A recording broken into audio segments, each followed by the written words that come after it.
I think the most important thing to come from travel is just to have a better understanding of the world we live in. I mean, so often when we're, say, just at home and focusing on our own lives, there's sort of a bit of a bubble that we live in.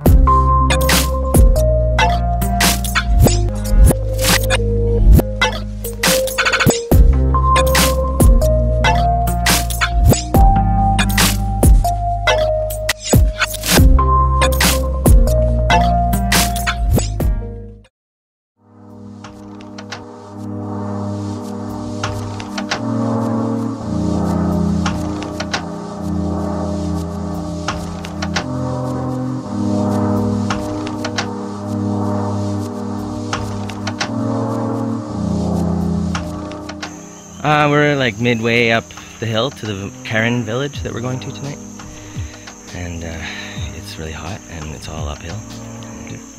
I'm really tired.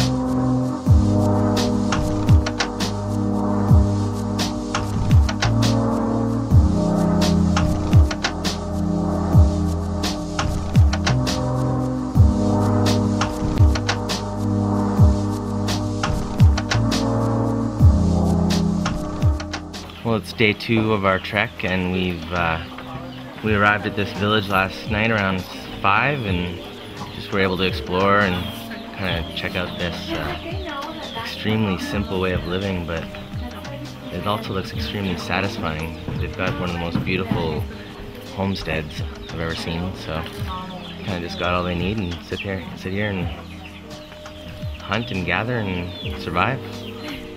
But everyone was pretty exhausted, so a lot of people went to bed like right after dinner. So a lot of latest person was up to 9:20.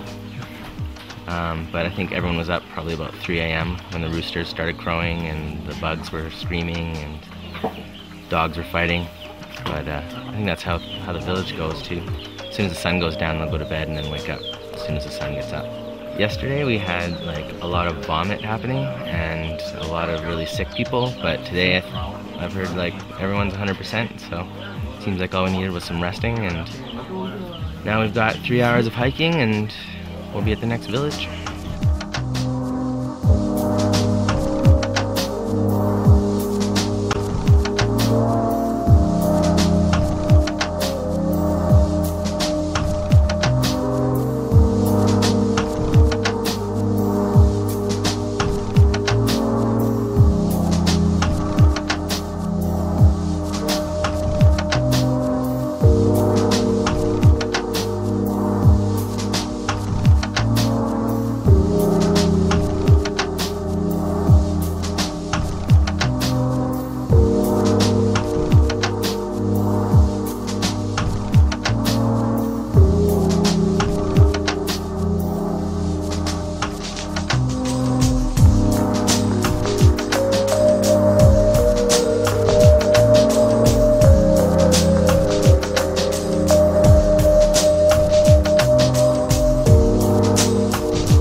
We are just chilling with some of the local Lahu tribe, drinking some almost Lao Lao, but since we're not in Lao, I guess it's Thai whiskey.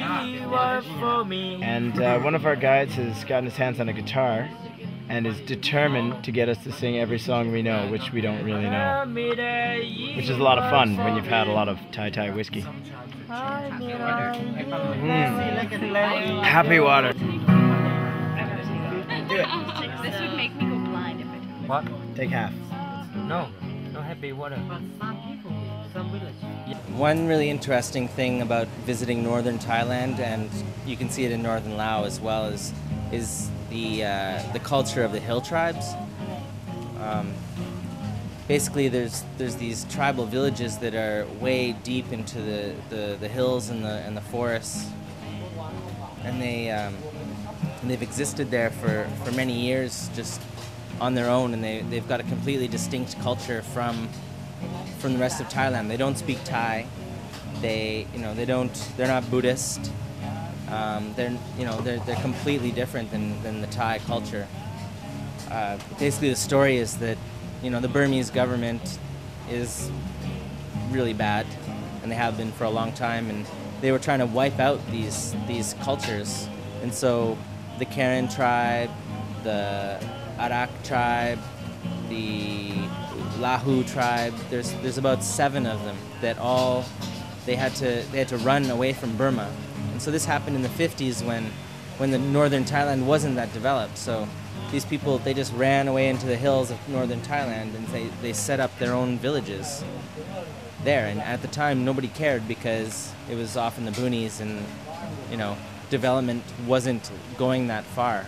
But nowadays, development is going everywhere. There's roads that are linking China and Thailand and Laos and Thailand, and they're trying to develop that area. They're turning it into national park, and so now these tribes are being told that they gotta get out of their villages. So at this moment, there's refugee camps for the Karen tribe, which have thousands and thousands of people there.